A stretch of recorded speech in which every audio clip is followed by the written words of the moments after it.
Hey, what's going on, everyone? Vega here for Serpent Tech, and we got ourselves a package from Iceriver. This is fresh from the Bitcoin conference. They shipped it out to me as soon as they possibly could, or as soon as the conference got done there in Vegas 2026. And I want to show you what's in this box, so let me pull it out.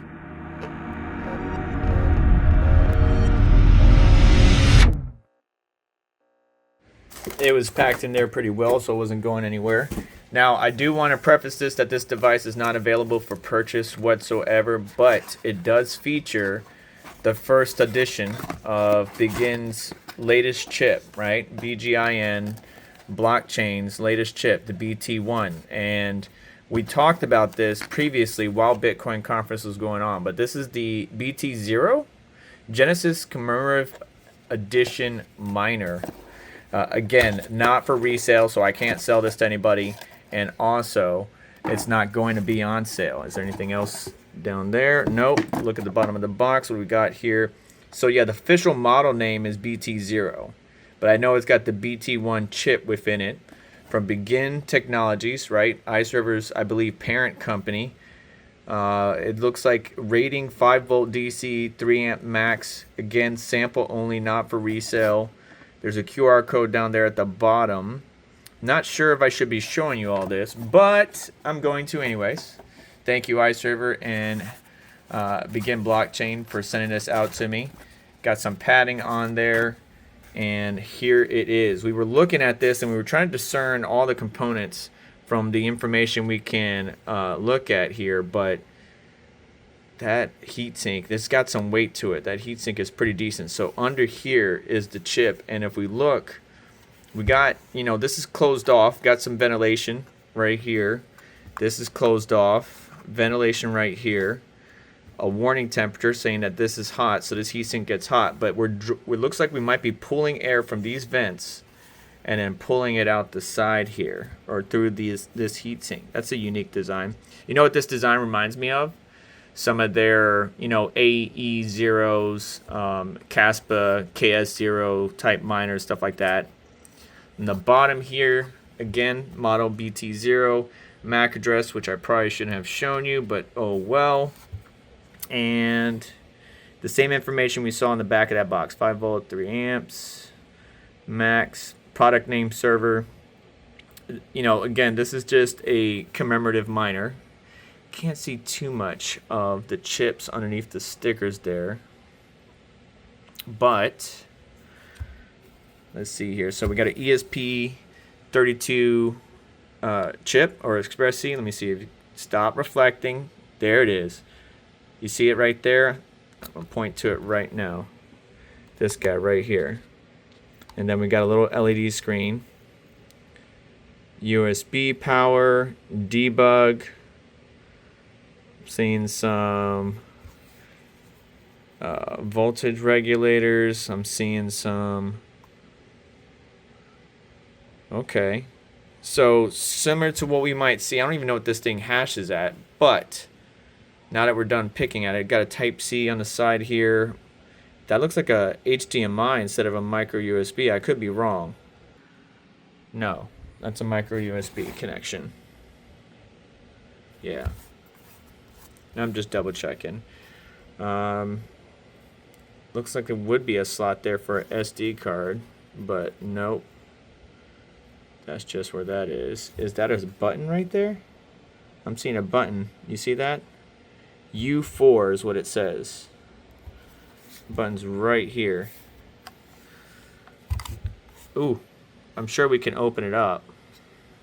But yeah, then we got some pins, U4, U2, U15, some more shunts. Yeah, so this micro USB is definitely for debugging, and then that Type C might be power. And I wonder if this Type C can power it. Matter of fact, let's go ahead and power it on and see what we're getting for Wi-Fi on this guy. Okay, it's powering on.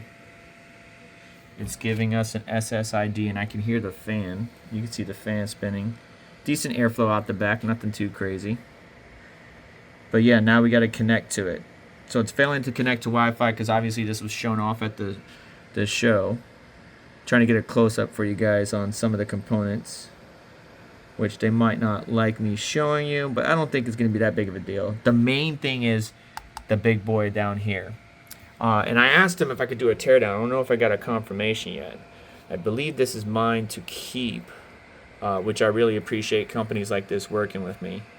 But I really would like to open up this housing and see what's going on. But let's switch over to the computer and see if we can connect to its Wi-Fi connection. I just want to point out too that this thing says that the operating temperature of this device is between 0 and 40 degrees Celsius and recommended humidity below 90%, which should be standard. And also it, reaches or exceeds all the compliance regulations for various countries, states, stuff like that is what the documentation says. I already have logged into it by connecting to its Wi-Fi. I have a couple of Iceriver devices, so there was multiple devices I needed to connect to. And you can see here that it's already showing up. I definitely want to change the name. Let's go for BT0. Give it the model name. We probably should do a BitX giveaway. Definitely let me know about that in the comments. And then we need to select our SSID by clicking the magnifying glass. I'm not going to do it because I don't want you to connect to my Wi-Fi just yet. But simply scan for your Wi-Fi, put in your password, save, restart, and then we should be able to find it on the network and connect to it, which we will show you in the next screen. It showed some information on the screen like Iceriver self-test, but we're just going to go ahead and look for it. I like to use Angry IP Scanner. I showed you how to do this on a number of different devices in the past, but just try to find the IP with whatever program you want. Like on my router, I can see, my Jingle Miner and a number of other different devices like the bit axis, but here it is, BT0. There's the IP. When we log into it, which it seemed like it was already set up, just know that the default login was at, the same thing as any other Iceriver device. It's chilling right now because we don't have it set up on any pool or anything like that right now. So we need to configure that by going to the pool section. Now, because this is SHA-256, I'm just going to go to the doctor's pool, CK Solo. I can actually just copy over some information from my bit axis to the pool configuration right here, 333 or 3333, your wallet dot, your worker name, password, set up your fallback, save, and then we got to restart again. You see the information in the bottom right. Device is restarting right now. And I'm going to check logs to see if I get to talk to this guy. It's not coming up yet. There it goes. All right. Successful handshake. Network where you can manage network system. What system show? All right. Reset the power event. MAC address. Firmware version. I don't think there is an update section. Update Iceriver OS. Update firmware. Okay. But I don't... Obviously, this is a prototype, so I don't think we're going to have any updates for this particular guy. And then cluster, that's pretty cool. Scanning your network for devices where we can add a device manually. That's similar to what we have here with swarms on our bit axis. I know Iceriver, you probably don't want me to compare to other devices, but I just think that's pretty cool. So auto scan, I'm assuming it would have to be an Iceriver SHA-256 type device, not just any Bitcoin capable device. So here we go. Yeah, so it just picked up itself. Let's see if we can add a device. Can I add a device manually? I wonder. So it looks like we could pause mining from here. We could restart. We could identify the device and we could remove the device. But yeah, I'm pretty sure it's specific just to any of the Iceriver type devices. See temperature right here. Voltage regulator is dashed out. Or excuse me, that's the voltage regulator. It's 29.3 Celsius, but the ASIC temperature is dashed out right now. We got a version number here, but I'm not sure how that relates to. That's probably the latest revision of this prototype, but may not be what you get with their proper devices in the future or their finalized products. On the main dashboard, we're finally getting some temperature readings. So the ASIC temperature is around 17 degrees Celsius, PCB temperature around 29.2. ASIC temperature just dropped like a rock because the device is doing a self-test again. Fan speed looks like it's a 6,000 RPM type fan. I can't see the make or model. And let's see if this guy can connect and join the rest of my miners on the doctor's pool. You can see some of the components a lot better than you could on my phone. Let's look around real quick. Anything you guys see? Be careful when you're spinning a device. There's another button that I see right here next to my thumb.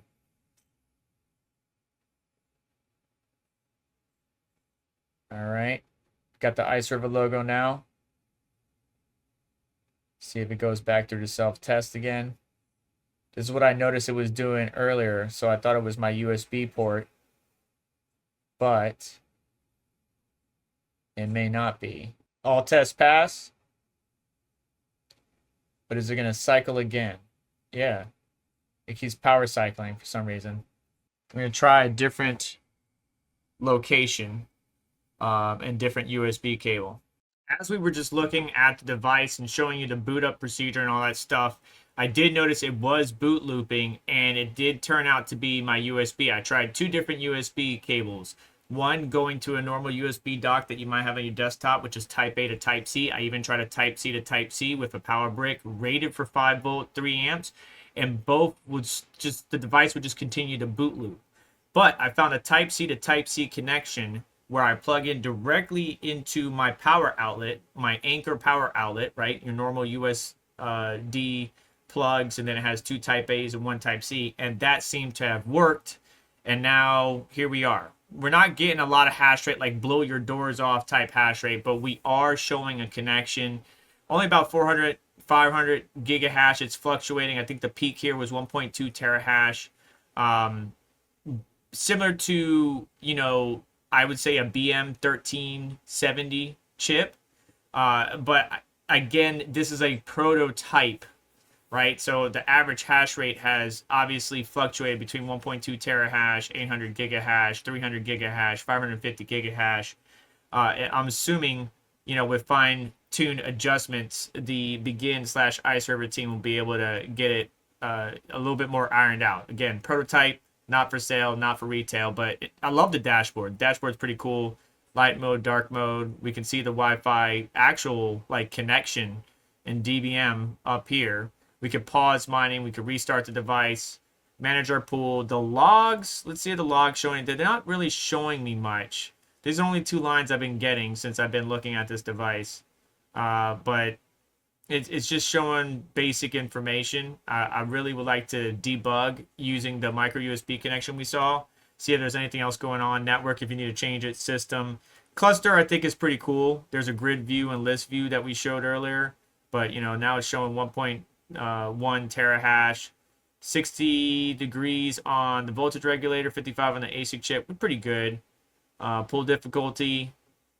One quick little side note on the dashboard is where the performance chart is, there is a drop down to where you can see hash rate by 1 minute, 10 minutes real time, 1 hour, ASIC temp, PCB temp, fan temp, Wi-Fi connectivity or response time, as well as set a secondary. So if we wanted to, we could see, you know, maybe we're having connection issues. So we could put it on response time and Wi-Fi and see how that operates over a period of time. But typically, you're going to wind up having it on hash rate. So let's put hash rate instead at 1 minute, and we'll go ahead and keep an eye on the PCB temp at the same time. Whichever you want to do, it's pretty cool that the performance dashboard, you know, allows you to do that. It looks like you can only do light theme and dark theme, but either way, I think the dashboard is just in its prototype phase. But I mean, that's pretty good temps for underneath my desk, which is where it is right now, because that was where the Anchor, you know, surge protector is, as well as the power cable, the short little power cable I had to connect, because it was boot looping. So depending on your cable, if it's just going through that self-test over and over again, Iceriver self-test, something's wrong with your cable, or it doesn't like it, or it doesn't like the power brick you're using.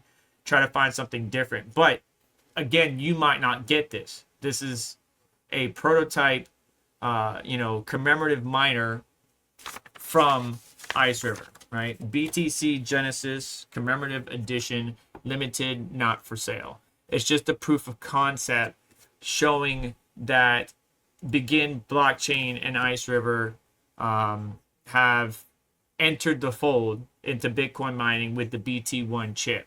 And I think that's pretty cool. And it's a very crowded space, especially competing with such companies such as Bitmain, WhatsMiner, and many more. But, you know, we need these push and these challenges from different manufacturers to kind of push the mining ecosystem into more efficient, more hash rate, cost per terahash, environment. Try to push the price down and push the efficiency higher. But yeah, look, we're hitting 1.2 terahash again. So again, similar to like, and I know they don't want me to draw comparisons, but similar to like the BM 1370, we'll see what the hash rate sits at over a long period of time. And honestly, in the next video, I want to do a teardown. But just in case you've been living under a rock, because I've gone over this many times, BGIN Blockchain Limited is the company. They're on NASDAQ. It's BGIN. It's a digital asset technology company with proprietary cryptocurrency mining technologies and an innovator in cryptocurrency mining hardware and infrastructure. BGIN's mission is to make crypto mining accessible to all.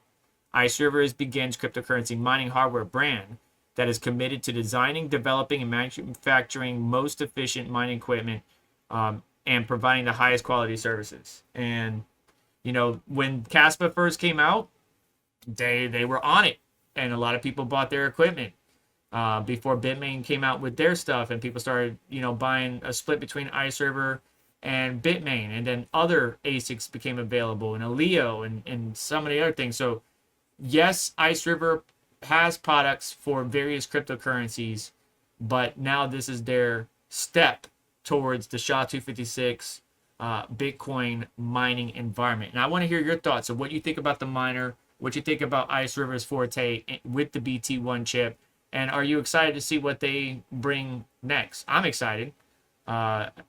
We don't have any accepted shares yet because we have such a low hash rate, and it does take a minute for accepted shares to happen. I think even on the BitX, it's been quite a while. Eventually I get a lot of shares.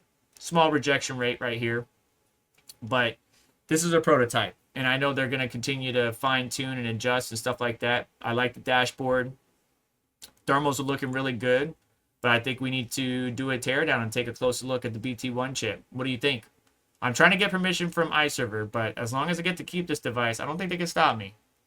And we're not going to be able to show the BT1's like internal engineering diagram or anything like that, but we'll be able to at least take off the heatsink, look at the chip, take the whole PCB outside of the plexiglass and go from there. But I think that's where I'm going to leave you guys for today. I'm going to let this guy ride. It literally is right below me. It should have decent airflow. It's not like it's blocked off from the main computer or the hot environment of my desktop computer. So it should be good. Thermals are fine. Let's see what the hash rate averages out to over a 24-hour period, and let's do a teardown in the next video. That's what I say. And what are your thoughts about possibly doing a BitX giveaway in the future? I would like to get to 35K subscribers. If you guys want to help me get to there, that'd be cool. Otherwise, we're going to keep on jamming, pushing out content as much as possible, and I thank you so much for hanging out with us today. Do me a favor on the way out. Hit that like button. Consider getting subscribed and notification bell, hitting the notification bell to stay up to date, as well as checking out additional links in the description to help support the channel and what we do here. And I will catch you next one. Take care.